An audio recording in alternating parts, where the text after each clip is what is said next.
Hello, everybody. Today in the house, we have Siobhan Ehle. Welcome, and I appreciate your time and the opportunity for me to interview you today. So I appreciate you. Thank you for being here. Yes, Paula, thanks for having me. It's so You're good to so be with you. welcome. Please share with us a little bit of your background. Sure. So I grew up in northern Minnesota with a big sister and two little brothers. And I was a very type A child. So I worked really hard to get good grades. I stressed myself out a bit about that. But overall had a happy, pretty unremarkable childhood. I also really dreamed of having different experiences. So wanting to experience different people in different places. So after high school, I went to Chicago for college and studied abroad in Spain, which was totally magical. And then I didn't really have a clear career path in college. I started as a pre-med student. I think I felt like I needed to have a high-powered career, but what really interested me was my sociology classes. And I started studying sociology and was really fascinated by how our social systems impact individuals and by some of the injustices I was learning about, especially injustice in education at the time. So after college, I moved to New York and became a bilingual elementary school teacher. And had the chance to contribute firsthand to an issue that meant a lot to me, because at that time, the high school graduation rate for students in that area was 10%. I mean, this was just a really underserved school system. But my students were incredible. Their families were incredible. And I think that experience really solidified for me that I care a lot about human potential and helping people to be at their best. So from there, I worked in education nonprofits most of my career and moved into team leadership roles. I'm passionate about that area, which I know we'll talk about today. And then about a year ago, I started my own coaching and consulting business called Luminous Spark. And I moved back to Minnesota. I'm here raising my two kids with my husband. And we also have a very sweet, sort of anxious rescue puppy in our home. Fun. So you had interest in leadership, at an early age. Like you knew you wanted to do something bigger than yourself. Because I Mm. think leading, and serving, it has to be, uh, it has to be bigger than ourselves if we're going to better somebody else's lives. So that's amazing how you see the need and the percentage of graduation in New York, and that was something that you were proud of, like trying to contribute and better that cause. So Yeah. that's cool. Ah, Yeah. what is your role as a leader, and what led you to it? So I did start my own business about a year ago, and I partner mostly with mid-sized organizations. I'm focused on leadership development. So I do leadership coaching and manager training. And my passion really is to help leaders tap into their innate brilliance. It's there in all of us. And I want to help people contribute at the highest level, and find fulfillment in their work and in their life. And I think when that happens for leaders, they're better equipped to get results for their organizations and to support others to be at their best too. And what led me to it, um, I feel like throughout my career, I've worked with a variety of different leaders and felt at a visceral level the difference that it makes when you work for someone who supports you and champions you and holds you to a high bar, versus someone who doesn't. And having had that experience personally and then through my work in organizations, seeing others have that experience, I just became really passionate about the impact that people leaders have. And this is something that research backs up too. 70% of employee engagement is based on someone's manager and their experience with that person. So I think managers matter a ton, and it's a place where we can have a big impact when we think about the experience people have at work and being able to bring their gifts forward, and also what they take home after work. Because if they're stressed and exhausted, that extends beyond the workday. People bring that home to their families. So I feel like managers make such an impact, and I want to help them be great. Awesome. I agree with you. I think it's like if you have a good manager, it just makes the day go by so much faster, and you're having fun. You're not stressed, you're not overwhelmed, especially when there's also trust in the team. So Yes, I'm so glad you bring up trust and fun. I love that. So good. yes. uh, what values are most important to you as a leader? So I love this question because I think values are really important to leadership. And when we know what matters to us, it helps us make better decisions. It's motivating. And I think for me, there's three big ones. So one is learning. And I'm just very curious. I love to learn things, especially about what helps people be at their best. So I know you and I both, Paula, are doing this neuroencoding specialist work, which is about positive psychology and how people can be at their best. So I, do different certifications and read books and listen to podcasts and just like to learn all about that. And I also think it is super helpful for leading people when you have a learning orientation and when you can instill that in an organization. So I talk a lot about growth mindset with leaders that I work with. And this is a theory that Carol Dweck, a psychologist from Stanford. Oh, that's my rescue dog in the background. But she, this is her theory, and it's all about the belief that our abilities aren't innate, that we can get better at things with effort. And I think understanding that taking risks and making mistakes is an opportunity to grow just frees us up to innovate and to learn. And it's a great mindset for leaders to have. So learning is the first one. Another one of my top values is empathy. And I think I was born with this. I care about people and I want to understand where they're coming from, what they care about, how to connect with and motivate them. And I think that's also important as a leader to understand, where people are coming from and how to best work with and motivate individuals. And then the last one that's at the top of my list is equity. And I think everybody brings something special and brilliant, and I want everyone to reach their full potential. And I think this is what initially led me into teaching. But there are a lot of inequities in our systems, whether it's education or healthcare or housing. So in my work, I like to consider, how to make companies and experiences equitable for everyone, especially people who, have less privilege. And that's something that, I like to work with organizations who share that value. Good.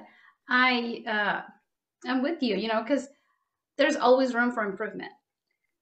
times are changing. Now we're trying to adapt with COVID, and as time evolves, I'm sorry, and changes, and we have to be adaptable and learn to, okay, how can we keep up with the change? How can we improve?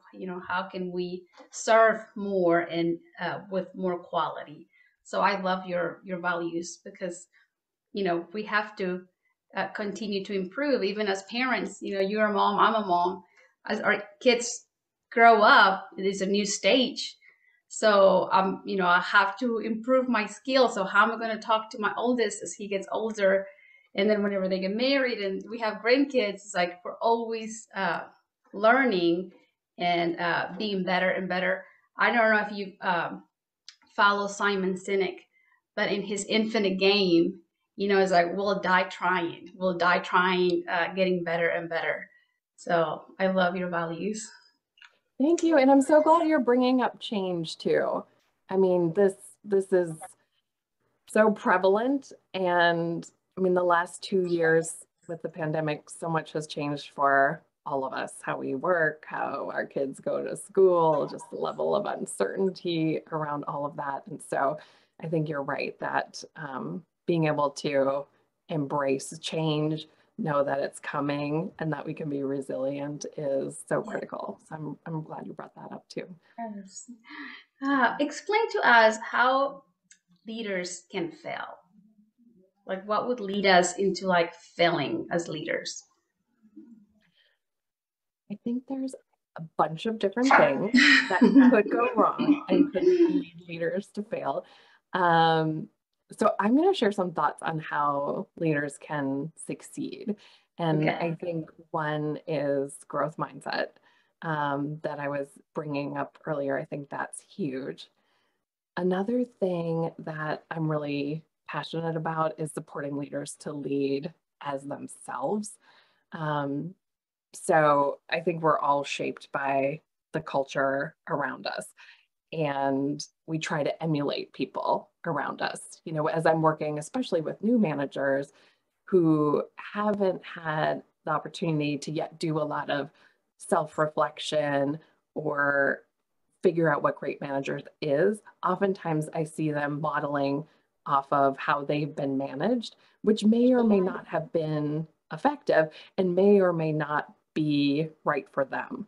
So, helping leaders understand who they are, what they value, what impact they want to make, what their strengths are, and lead in alignment with that is so powerful, because I think we are at our best when we're showing up as our authentic selves rather than just trying to play the role of someone else or what we think we're supposed to do as leaders. Yeah, that's beautiful, because it's right. Like, we have to know who we are. Like, our identity is like, it's so important. It's like we have to know who we are and what values, like you were sharing, what values do we stand for, and we're going to like transmit it to our team. Like gratitude, or like you were saying, growth mindset, empathy, and if they agree, if they choose to adopt your beliefs and your values, then more likely your team is going to have a clear view of what to expect from you, like, and how that they're going to move together as a team. So I love that. Yes. Yeah, and I love when teams talk about and share their values with each other, because like you're saying, then they know what to expect from each other, what's most important to each other. And I think it helps you connect with people on a personal level too, when you know what they care about. And when you know someone's values, you can help support them. I was talking with a team maybe a couple of weeks ago actually about this, and they were sharing their values with each other. And then they were making connections like, oh, one of my values is innovation. I'm always taking risks and I'm very individualistic. And I hear you saying that team is one of your values. And I think I need to like pay more attention to that and how how we can work together. And so it's just fun to see people like make those connections and learn how to work better together when they share their values. That's good. And I think we all bring a different gift, don't you think, to a team? Like we're all different. So it's like we all bring it. If we learn to use everybody's strength, then, the stronger the team will be. So, Absolutely. Yes. Love yeah. that strength-based approach. Yeah. Um, how do you inspire a team to a high performance? Um, so I think one aspect of this is knowing who people are. So we've been talking about, what people value, knowing what impact they want to make, knowing what their strengths are, and connecting with people on that level. So you're giving them a chance to like shine for the strengths that they have and what they bring to the team.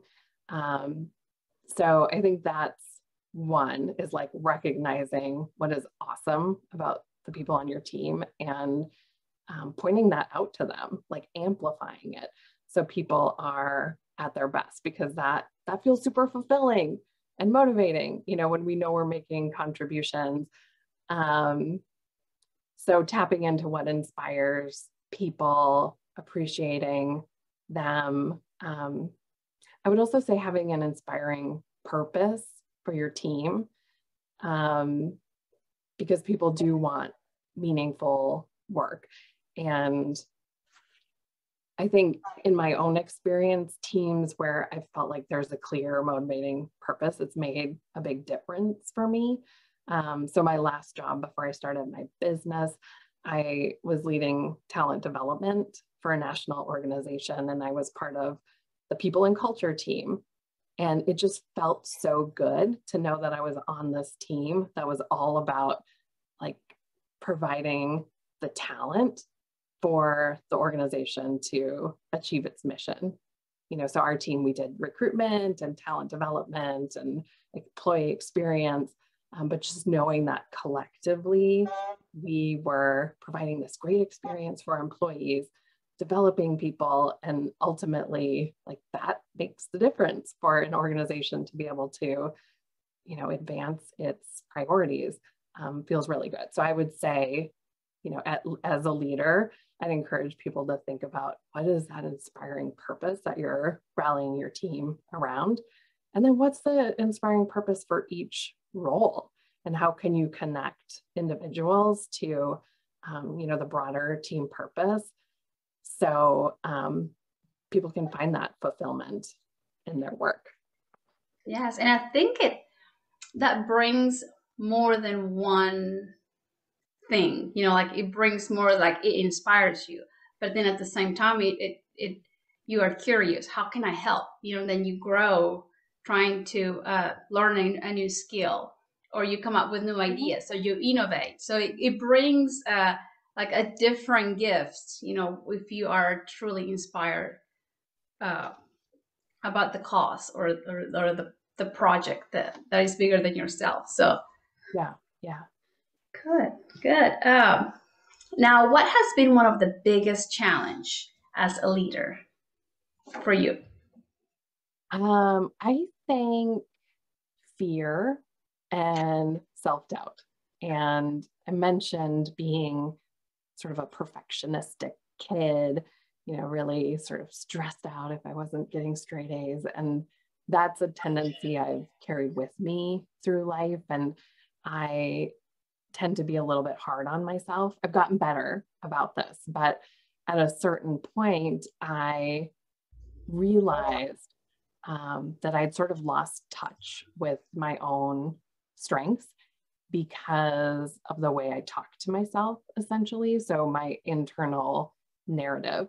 And as an example of that, if I think about my teaching experience, I used to think about that and talk about that by saying something like, I can't believe they put me in charge of a classroom of 28 kids. Like I was, maybe 21-year-old white woman teaching, immigrant families, and that was crazy.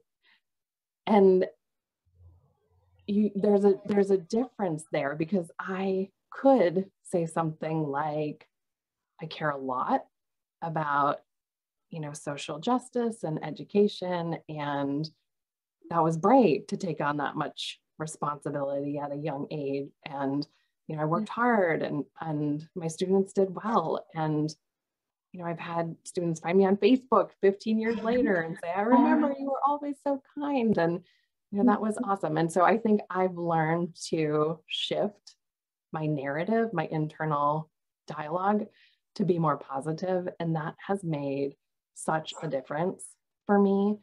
So yeah, I think just my own thinking got in my way as a leader and kind of kept me stuck and playing small at a certain point in my career. And I started working with a coach because I wasn't feeling, good. And that made a huge difference for me, to be able to tap back into my strengths and feel like I could bring those forward and show up as like a bigger and better version of me. Good. And like our mentor, Joseph McClendon III, he says, there is not fearless people out there, but there are people that fear less. And that's, like that's one of the things that you and me have been learning is like, how can we stay in that state of fear in just a minimum amount of time? Because fear, we're going to feel the fear, right? But we have to tap into our nervous system will have to swap it in a way that is going to serve us. Like if I'm nervous, you can say, oh, I'm excited. I'm like, I'm so excited that I'm about to do this new project instead of staying in our anxious and fear state. And I think that's a key as leaders, like knowing how to switch, like recognize that it is fear, but don't stay in there. It's like, change it to a positive state, like you were saying, reframe it. Yeah. And this is something, it was really hard at first for me. I remember working with my coach, and she was coaching me to do an elevator pitch. And as part of that, I was supposed to talk about something I was good at when I was young. And I couldn't think of anything. Like it was sad. I couldn't think of anything that felt meaningful to me. And I was, reaching out to my parents and my sister and saying, what was I good at? And, they were saying things, but it didn't feel meaningful to me. And I realized that I have focused on what I'm not doing well rather than what I am doing well for so long that it had become a habit. And so I had to create a new habit of celebrating myself. And I think that, even saying that out loud now, I'm like, ooh, we're not supposed to do that. We're supposed to be humble and we're not supposed to brag. But it has shifted my mindset and built my confidence, which is allowing me to do things that I wouldn't have done before. And so for me, that's, on a daily basis, I start my days in the morning journaling about gratitudes and things that I'm proud of. And as you get into those habits, it becomes easier, and, you build your confidence and are, again, able to show up as a better and better version of yourself. But it takes some practice. I agree. It takes work. Now, let me ask, what strategies do you use for self-doubt? Self-doubt. I think, similar things. So just practicing, writing down things that I'm proud of. I think awareness is part of it. So when I recognize there's some doubt coming up, I can say, wait a second, is that true that I can't do that? Or is that, a belief that I can examine and reframe? So I think sometimes it's reminding myself of other times where, maybe I didn't think I could do something and I did, reminding myself that I can learn. A lot of it, I think, for me is positive self-talk. And I'd be curious what you do too. Well, self-doubt is one of like my biggest challenge. And I'm finding that everybody has self-doubt. Yeah. So it's like you said, it's like being aware. And what I am learning is that I have to overcome my older version of myself, so the new one can continue to grow and to serve and to give. Uh, to me, I figure out that what other people's think, of what I'm doing, of what I do, was very strong. For some reason, it's like, oh my gosh, they're going to think I'm crazy. They're going to think I fell off the bed and hit my head, because I'm doing something different than what I was doing before. So I had to step out of my comfort zone and grow. Yeah. And it's just I'm following my heart, and it's been challenging. Whereas like what I'm doing is for a greater good. And I have to remind myself that if I'm using my integrity, if I'm being grateful, if I'm using my faith, my love, I'm doing a good thing. But it was a stronger battle before, where it was like, what am I doing? It might not be the right thing. But I'm learning to follow my heart, and because if we stay in our minds, it'll get me in trouble. And I begin thinking, oh, they're gonna think this of me. They're gonna, that I went crazy. So it's like I'm trying to stay in my heart, but it's been practice, like you were saying. It's an everyday practice, and being aware, that self-doubt is it's visiting me, and it's like, okay, how can I handle it? I remember the first few times that I posted videos, like I just wanted to hide under my bed because I was so embarrassed. But my heart wanted to, it's like, I want to serve. I want to do something good in a different way that I was doing it before. So I just remember, like, I just want to be under the bed and like nobody could see me. But those were like, self-doubt that it was Totally. something new. So it's like I've been practicing, like you said. Exactly. Exactly. And here you are continuing to do it. And I imagine feeling, more and more confident as you do. Yes, yes, but it's still self-doubt sneaks in. It even Sure. at this, yeah. And and I've read that it happens to everybody. We just have to learn to reframe it, like you were saying. It's like, Yeah. and and check with our alignment. It's like, oh, I'm using my integrity. It's like I'm loving, I'm being grateful, I'm faithful and joyful. So that's important as well. But, Yeah. uh, So, how can we find you? If there is anybody in our audience today that wants to know more about you, that might be curious about, coaching and learning more about leadership through you, how can we find you? Yeah. So a great place to start is LinkedIn. And I post regularly on LinkedIn about leadership and well-being and positive psychology. So you can find me there. My name is sort of tricky to spell, but it's Siobhan Ehle. I don't know if I should spell it, Paula. It's I'll make sure tricky. to write it down on the bottom. Okay. Okay, that Okay. sounds great. So yeah, I would love to connect with people there and start a conversation there. Okay, awesome. Yes.